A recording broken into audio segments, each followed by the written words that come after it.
तरीके से इसको किया जाए। पैरोल और प्रोबेशन एक्चुअली होता क्या है, तो पहले इसको समझ लेते हैं, उसके बाद इसको एक्सप्लेन कर लेते हैं। स्लाइड आप लोगों को नज़र आ रही होगी, तो इस पे जो प्रोबेशन है पहले इसको देखते हैं ये क्या चीज़ है। Probation is the judicial action that allows the offenders to remain in community subject to condition imposed by court order under the supervision of probation officer। अब प्रोहिबिशन जो है ये जुडिशियल एक्शन है, जो कोर्ट की तरफ से एक एक्शन आता है। इसमें होता क्या है कि कोर्ट एक एक्शन देती है, कोई भी ऑफेंडर्स, कोई भी क्रिमिनल जब कोई क्रिमिनल एक्टिविटी करता है तो उसको कोर्ट की तरफ से एक एक्शन ऑर्डर दिया जाता है। किस लिए कि अगर कोई इनोसेंट है, उससे एक्सीडेंटली कोई क्रिमिनल एक्टिविटी हो गई है, उसको अगर जेल में छोड़ दिया जाएगा दूसरे क्रिमिनल्स के साथ, तो वो ज़्यादा चांसेस है कि क्रिमिनल एक्टिविटीज़ में इन्वॉल्व हो जाएगा। तो उस पे कुछ कंडीशंस कोर्ट की तरफ से लगाई जाती हैं कि ये आपकी कंडीशंस है। तो ये एक बेल की किस्म है। और उसके बाद उसका फ़ायदा क्या होता है?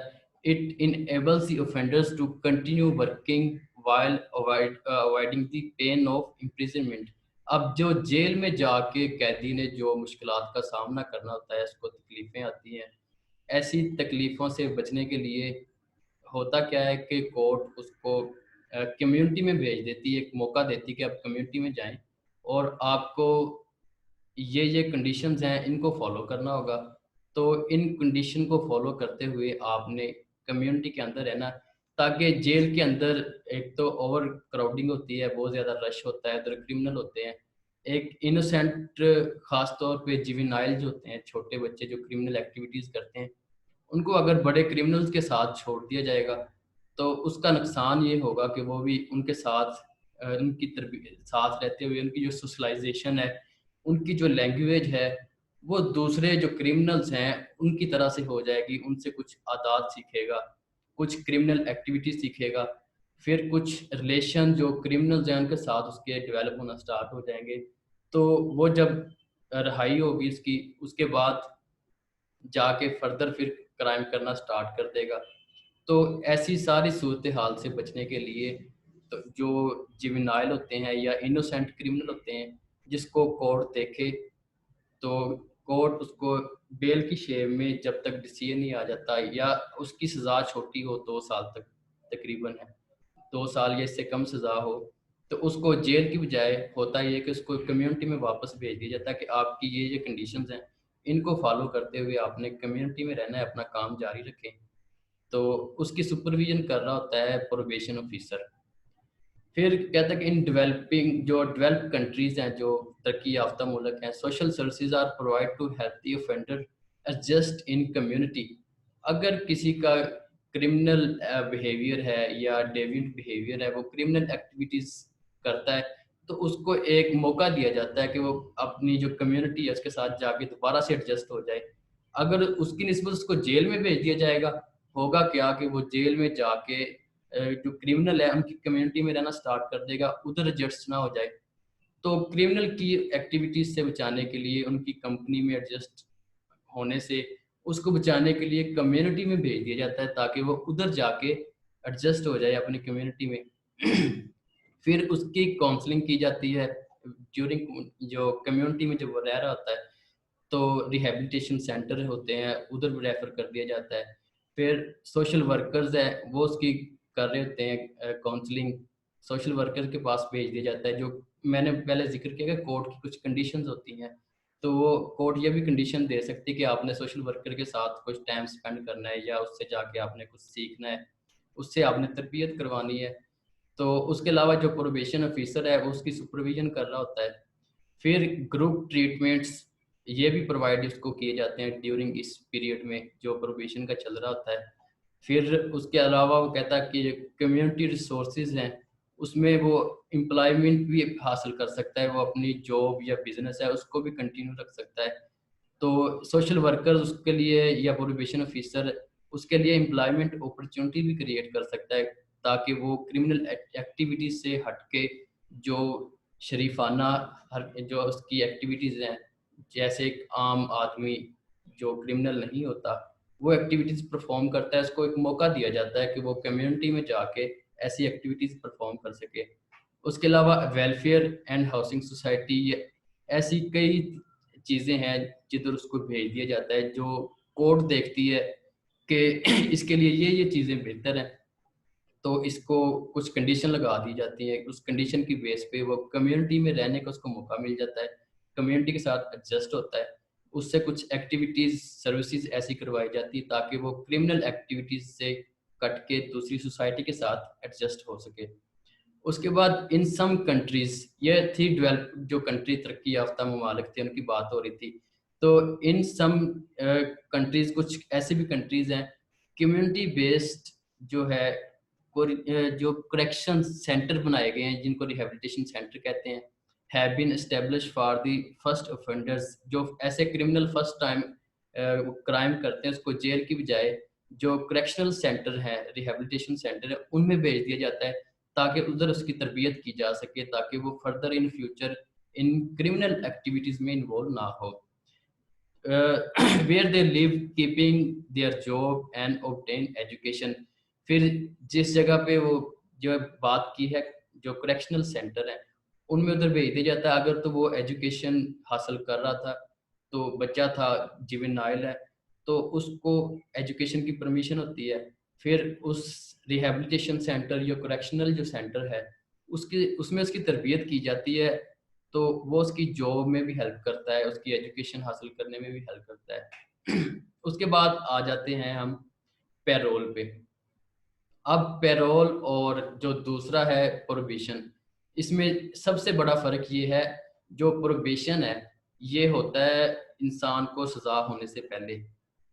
यानी कि एक मुजरिम है, उसने जुर्म किया है, तो कोर्ट में आया तो देखा कि ये बच्चा है, अगर जेल में जाएगा तो ये क्रिमिनल एक्टिविटीज़ में इन्वॉल्व होगा, तो कोर्ट उसको जेल में जाने से पहले ही उसको जो रिहैबिलिटेशन सेंटर है या कम्युनिटी है, कुछ उस पे कंडीशंस लगा के उसको भेज दिया जाता है कि आप जाके कम्युनिटी में आप टाइम स्पेंड करें। उसके बाद ये जो है पैरोल, इसमें जो कैदी है वो कुछ वक़्त जेल में गुज़ार चुका होता है, उसका अच्छा बिहेवियर देखकर इसमें उसको बाद उसको पैरोल पे भेज दिया जाता है। तो इसका सारा प्रोसीजर नेक्स्ट स्लाइड्स में आएगा। पहले समझ लेते हैं कि पैरोल सिस्टम है क्या? Parole system in our country is not much more established. हमारे जो मुल्क है इसमें जो ये पैरोल सिस्टम उसको इतना एस्टेब्लिश नहीं किया जा सका, इतनी सर्विसेज़ नहीं है, पैरोल ऑफिसर की जो रिक्रूटमेंट है वो बहुत कम है। लेकिन उसके बरक्स जो डेवलप कंट्रीज़ हैं उनमें काफ़ी ज़्यादा जो पैरोल ऑफिसर और ऐसी सर्विसेज हैं, ऐसे लोग जो कन्विक्ट जराइम करते हैं उनको अर्ली स्टेज पे सिलेक्ट कर लिया जाता है और कुछ कंडीशन पे उनको भेज दिया जाता है प्रिवेंशन, ताकि उनकी जो बिहेवियर है क्रिमिनल बिहेवियर उसको प्रिवेंट किया जा सके।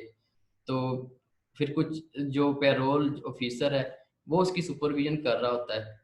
तो इनमें मेजर फ़र्क ये है कि वो जैसे एक बेल होती है, बेल की तरह क्राइम से पहले ही उसको जो ऑफेंडर है या क्रिमिनल है, उसको प्रोहिबिशन पे भेज दिया जाता है। इस पे ये जेल में कुछ सज़ा काट चुका था, लेकिन कुछ रिमेनिंग जो उसकी सज़ा होती है, वो उसको माफ़ करके उसको कम्युनिटी में वापस भेज दिया जाता है या किसी और जगह पे कोई जो सजेस्ट करता है पैरोल ऑफिसर या दूसरी अथॉरिटीज़ हैं, वो जो उसको सजेस्ट करें या रिकमेंड करें या जो उसको परमिशन देते हैं, उसके अकॉर्डिंग वो जाके कम्युनिटी में या किसी और वर्क प्लेस पे या किसी भी जगह पे जॉब करे। तो ये नेक्स्ट इसका सारा प्रोसीजर है। After their release offenders are supervised by parole authorities. जो पैरोल अथॉरिटीज जो पैरोल ऑफिसर है वो उसको सुपरवाइज कर रहा होता है, who also help them to find job. वो जॉब उसको हासिल करने में मदद देता है।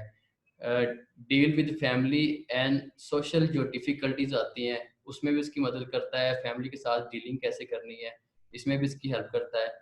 एंड गेन ट्रीटमेंट, अगर किसी को बायोलॉजिकल प्रॉब्लम है, उसके जो जीन्स ही ऐसे हैं कि वो क्रिमिनल एक्टिविटीज़ परफॉर्म करता है या साइकोलॉजिकल वो डिस्टर्बेंस है उसको, तो उसको रिहैबिलिटेशन सेंटर में जो ट्रीटमेंट की ज़रूरत होती है वो उसका अरेंजमेंट पैरोल ऑफिसर करता है।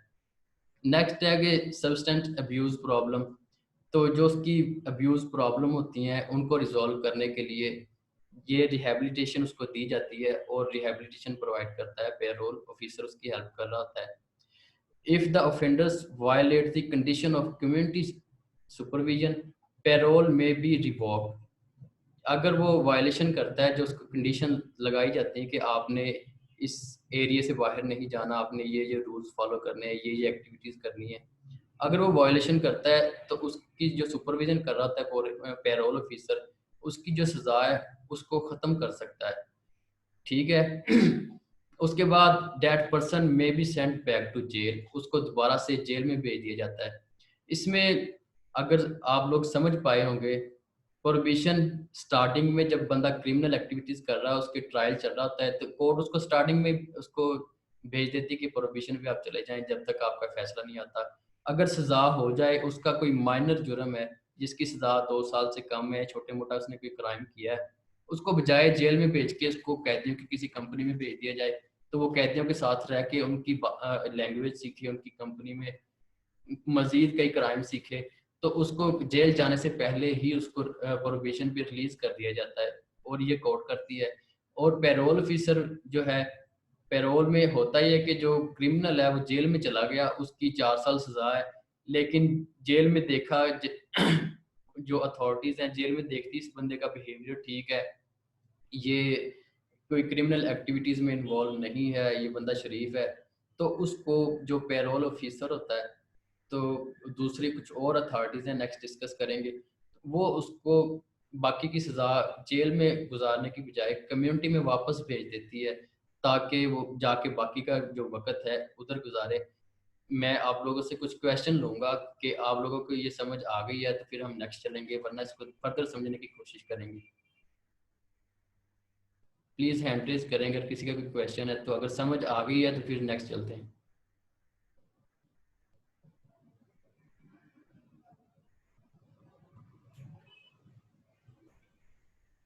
और सर जी थोड़ा रिपीट कराया है जरा माड़ा या क्या रिपीट कराना है, पेरोल या प्रोबेशन? सही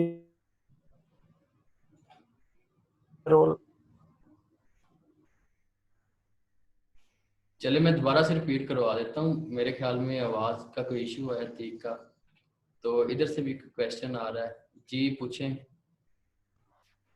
सर म्यूट करवा दे, ओ म्यूट सॉरी कह रहा हूँ, रिपीट थोड़ा सा करवा दे, नेट इशू था तो इसकी समझ नहीं आई, वो लेट कनेक्ट हुआ है तो इस वजह से। चले मैं करवा देता हूँ। जी गैलेक्सी टैब, ये काइंडली अपना नाम लिखा करें ताकि मैं पता चल जाए कौन है। आपने हैंड रेज किया है, आपका कोई क्वेश्चन है तो आप पूछ लें, आपको अनम्यूट किया डॉक्टर साहब सर, डॉक्टर उमर अब्बास। है। चलें जी, मैं इसको एक दफ़ा फिर रिपीट करता हूँ।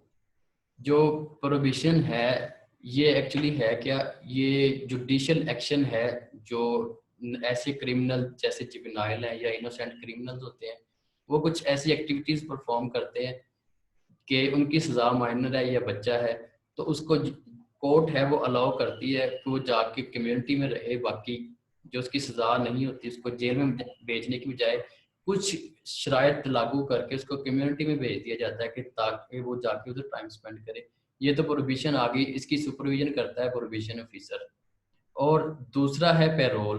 पेरोल क्या होता है कि कोई क्रिमिनल है, उसको 4 साल की सज़ा है या 10 साल की सज़ा है, उसका बिहेवियर ठीक रहता है, जो अमला है जेल वाला उसके साथ, तो उसको पेरोल पे भेज दिया जाता है कि उसकी जो बाकी की सज़ा है वो जाके कम्युनिटी में स्पेंड करे, या किसी जगह पे जॉब, उसके लिए जो भी तरीकाकार अथॉरिटी सेलेक्ट करती हैं उस अथॉरिटी की जो डायरेक्शन है उसकी डायरेक्शन में ही वो जाके बाकी की सज़ा वो गुजारता है। उसको घर भी भेज सकते हैं, इसको किसी जॉब पे भेज सकते हैं, रिहेबिलिटेशन सेंटर में भेज सकते हैं, तो वो कोई भी चीज़ हो सकती है। तो नेक्स्ट जो है पेरोल का थोड़ा सा बैकग्राउंड है, देख लेते हैं पेरोल और प्रोहिबिशन का। Pakistan reinforced criminal justice system of British government which was release to the prohibition law. ये जो ब्रिटिश गवर्नमेंट है इसने एक सिस्टम बनाया था बिफोर पार्टीशन, वो ही पाकिस्तान ने री इन्फोर्स किया हुआ है अपनी जो क्रिमिनल सिस्टम है, विच वाज कॉल्ड, जिसका नाम था रिक्लेमेशन एंड प्रोहिबिशन डिपार्टमेंट, एक क्रिएट किया जो 1927 में ये ब्रिटिश गवर्नमेंट ने किया था, लेकिन उसकी जो अप्रूवल नहीं हो सकी थी।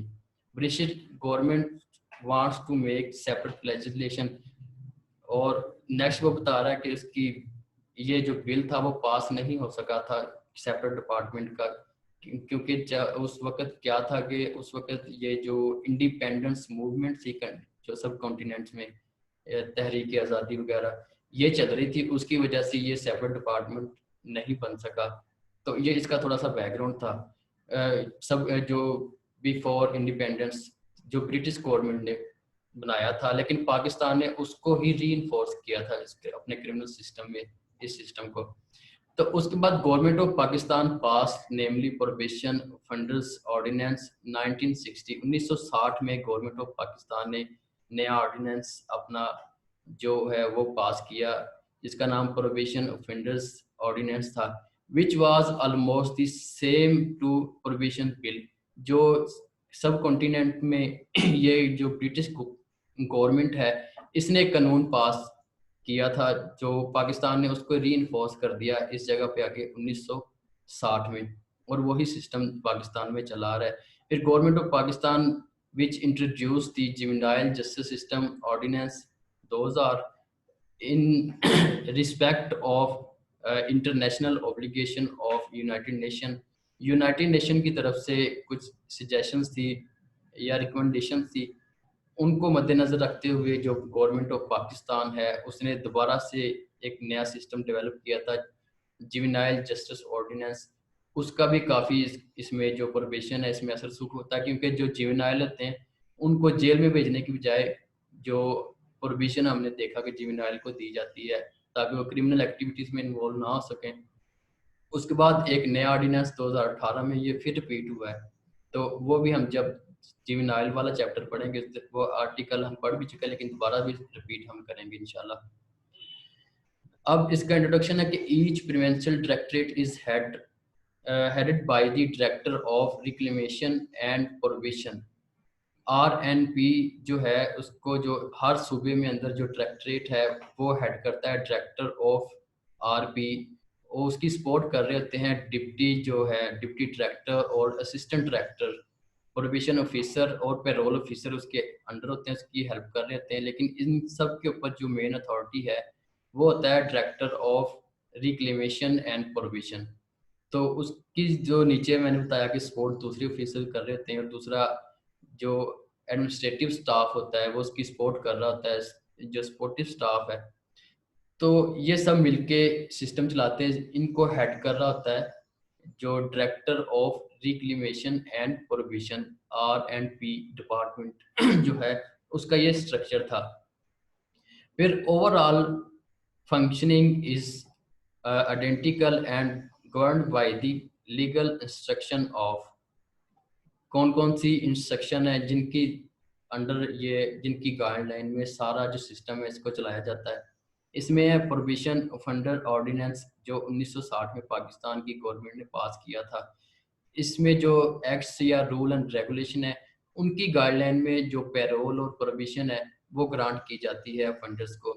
उसके बाद जो दूसरा है good conduct prisoner rehabilitation release act 1926 में ये ब्रिटिश गवर्नमेंट ने बनाया था, तो वही पाकिस्तान ने मैंने पहले जिक्र कर चुका हूँ कि दोबारा से इसको रीलॉन्च किया था।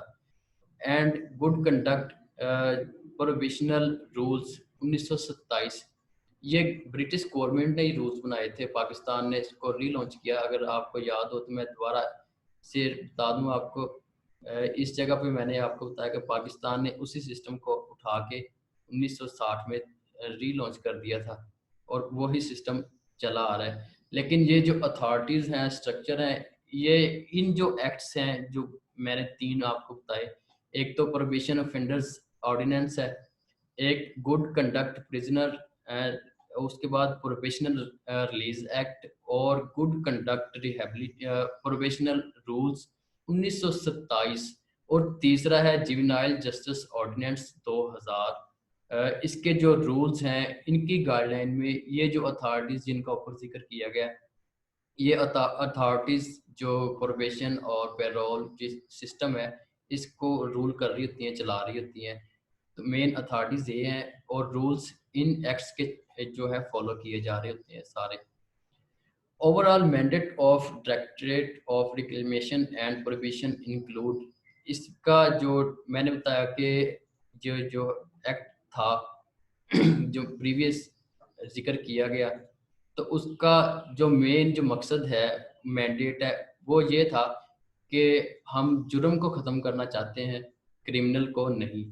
और उसके बाद इसका दूसरा जो मकसद था बनाने का, वो था रिड्यूस ओवर क्राउडिंग इन प्रिजन्स। जेल में जो ओवर क्राउडिंग है, क्योंकि फैसिलिटीज़ कम है, जगह कम होती है, अगर क्रिमिनल ज़्यादा हों तो ओवर क्राउडिंग होती है, एक जगह पे कितने कितने लोग अगर जमा हो जाएं, तो ओवर क्राउडिंग है उसको ख़त्म करने के लिए ये एक्ट जो है वो लॉन्च किया गया था। फिर cut down the government expenditure, जो गवर्नमेंट के अखराजात आते हैं कैदियों की देखभाल पे, उसके ट्रीटमेंट पे, उसके खाने पीने पे, उसकी जो लिबास है उस पे, तो वो सारे एक्सपेंडिचर वो भी सेव इस एक्ट के थ्रू किए जा रहे हैं। फिर रिहेबिलिटेट किया जा रहा है ऑफेंडर्स को, उनको फिर री इंटीग्रेट किया जा रहा है सोसाइटी के साथ, ताकि वो अच्छा सिटीजन बन जाए। उसको दोबारा से रिहेबिलिटेट करके, अगर किसी को कोई साइकोलॉजिकल इशू है, बायोलॉजिकल इशू है, जिनकी बेस पे वो बार बार क्राइम करता है, उनका ट्रीटमेंट किया जाता है, रिहेबिलिटेशन की जाती है। उसके बाद उसको री इंटीग्रेट किया जाता है लॉ के साथ, और एक उसको लॉ अबाइडिंग सिटीजन बनाया जाता है, ताकि वो सोसाइटी में एक नॉर्मल इंसान जैसे दूसरे इंसान ज़िंदगी गुजार रहे हैं नॉर्मल, वो उसकी रिहेबिलिटेशन हो और ट्रीटमेंट के बाद वो दोबारा से सोसाइटी के अंदर वैसे ही ज़िंदगी गुजारे जैसे एक नॉर्मल इंसान गुजारता है।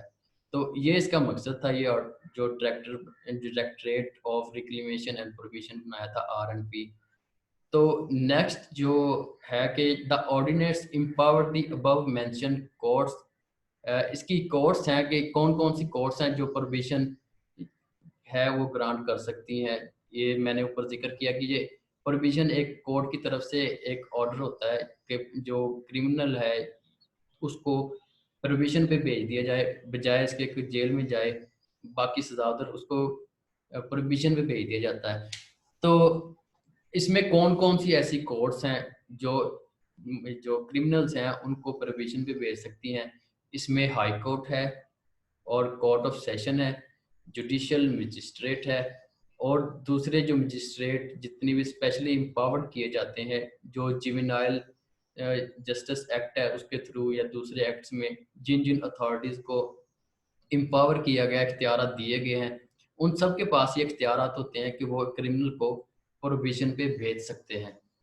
तो the ordinance empowers the above mention courts, यानी जो कोर्ट्स की जिक्र किया गया उन सब कोर्ट्स को ऑर्डिनेंस एम्पावर करता है टू प्लेस एलिजिबल ऑफेंडर्स, जो क्राइटेरिया पे कैदी पूरे उतरते हैं उनको कंडीशनल रिचार्ज जो है डिस्चार्ज कर दिया जाए पैरोल पे या प्रोविजन पे। तो ये सारी अथॉरिटीज़ जो है वो कोर्ट के ऊपर होती है।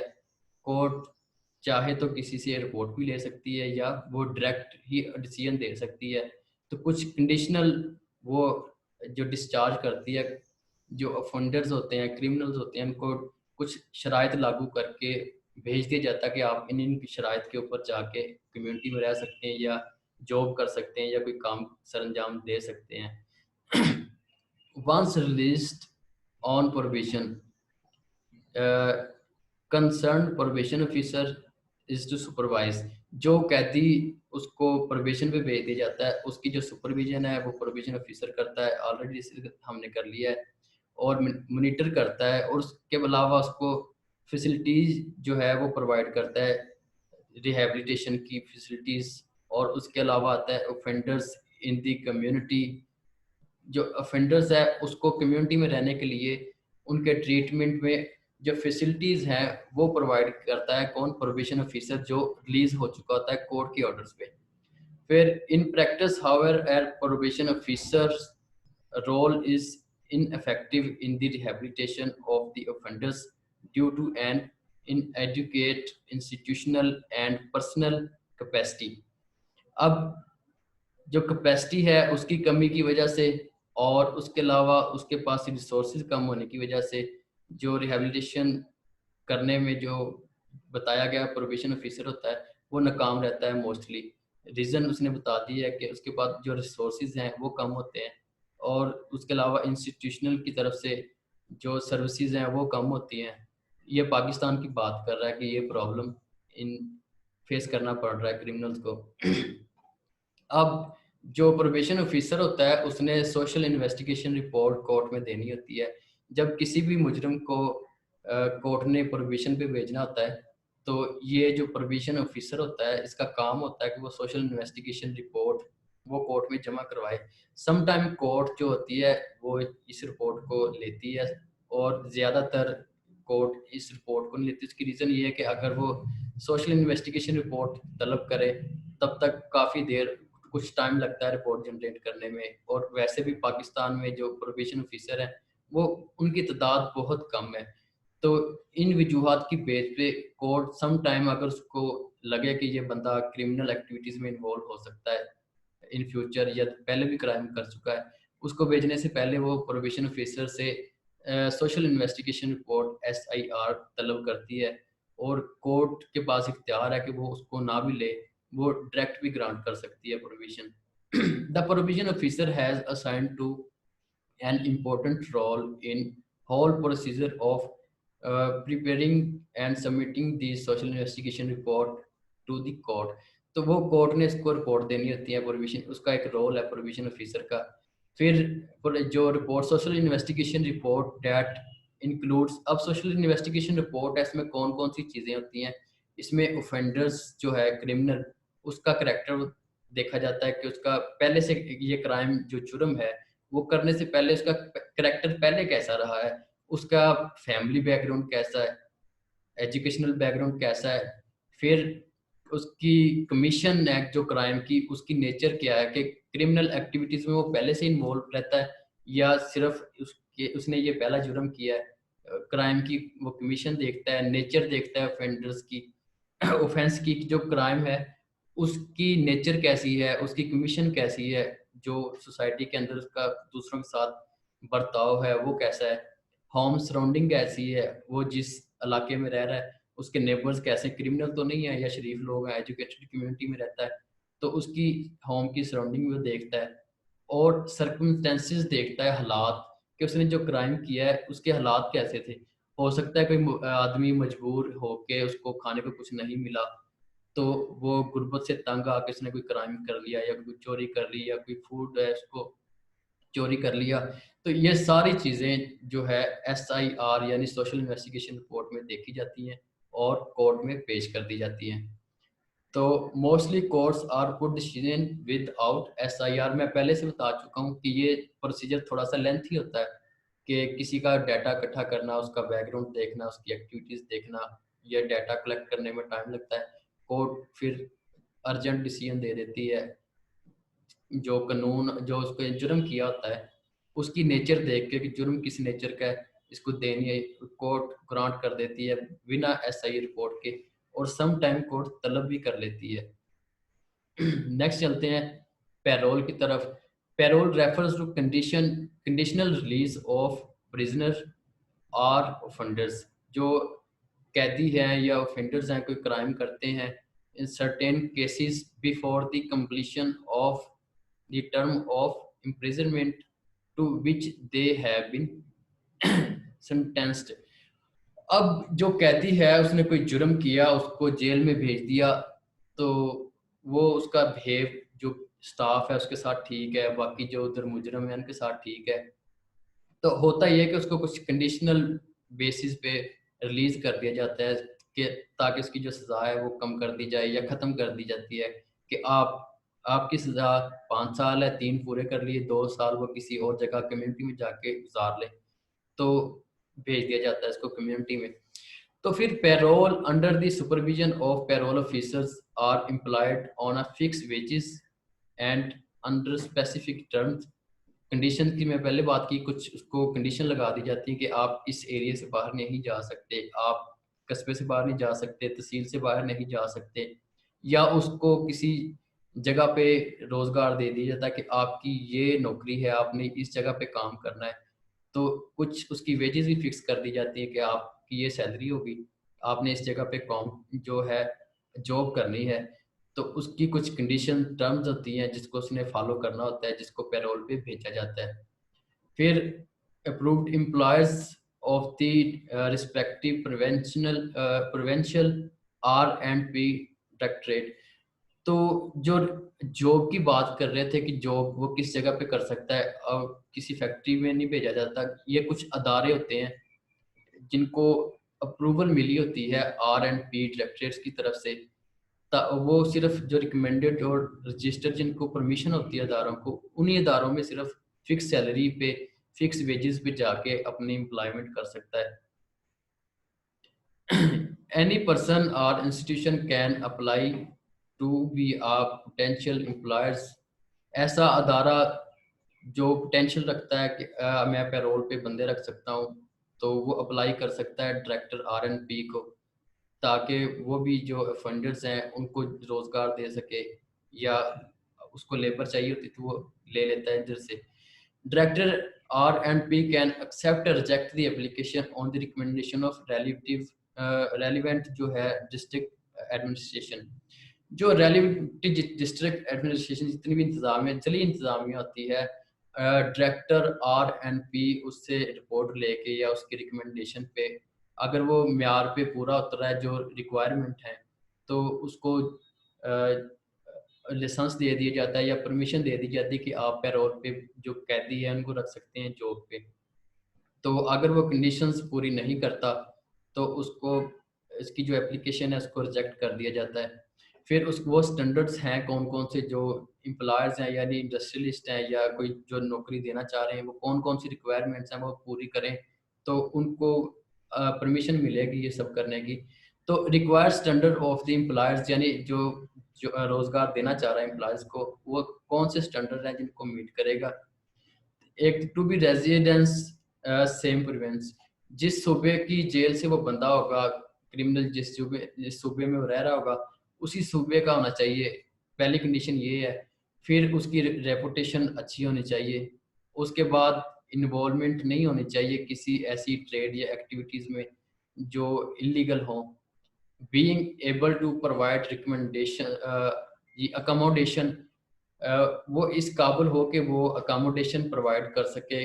जो कैदी है जिसको पैरोल पे भेजा जा रहा है उसको कपड़े दे सकता, उसके बाद वो फूड भी दे सकता हो और उसको सैलरी भी दे सकता है जो उसकी बनती हो। फिर मंथली जो सैलरी है वो मिनिमम 1,000 रुपया होनी चाहिए, इससे कम नहीं होनी चाहिए जो कैदी को देनी होती है। तो अगर वो कैदी स्किल्ड है, उसके पास और स्किल्स हैं, तो वो सैलरी बढ़ा भी दी जा सकती है, ज़्यादा भी हो सकती है।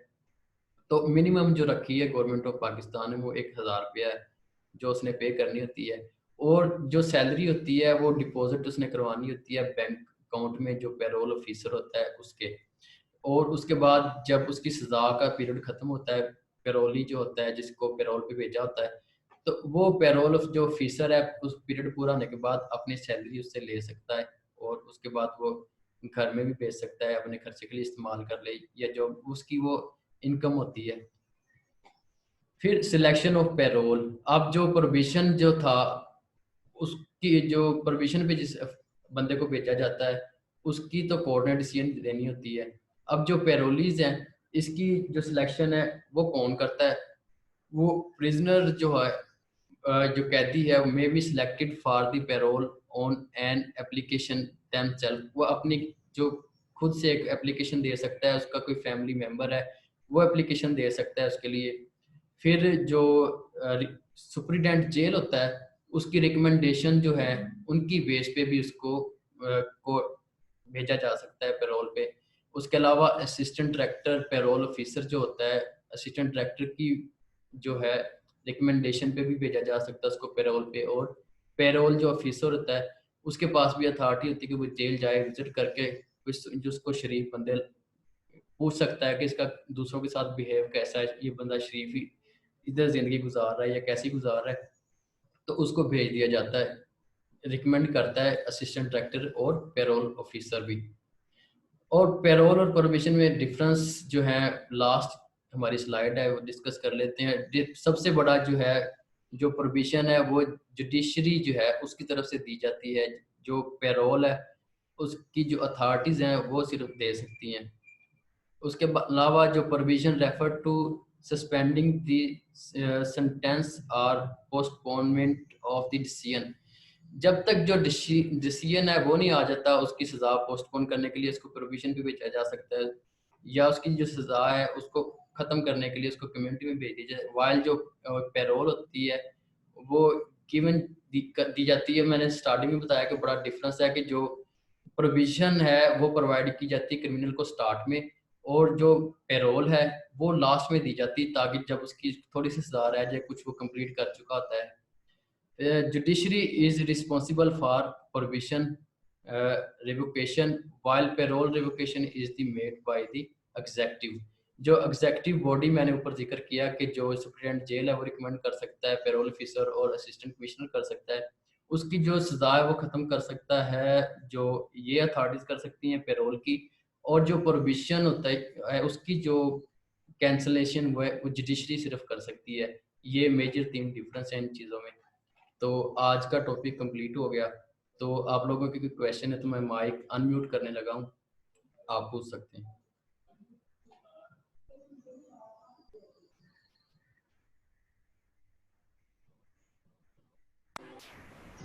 जी हमजा,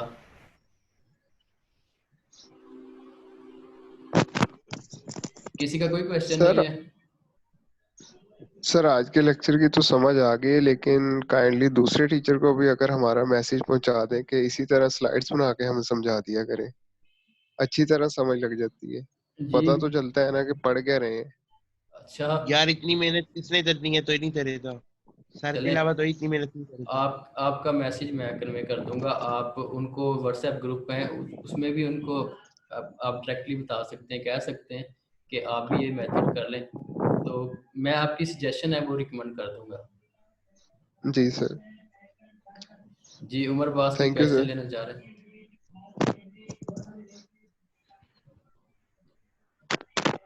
उमर बास,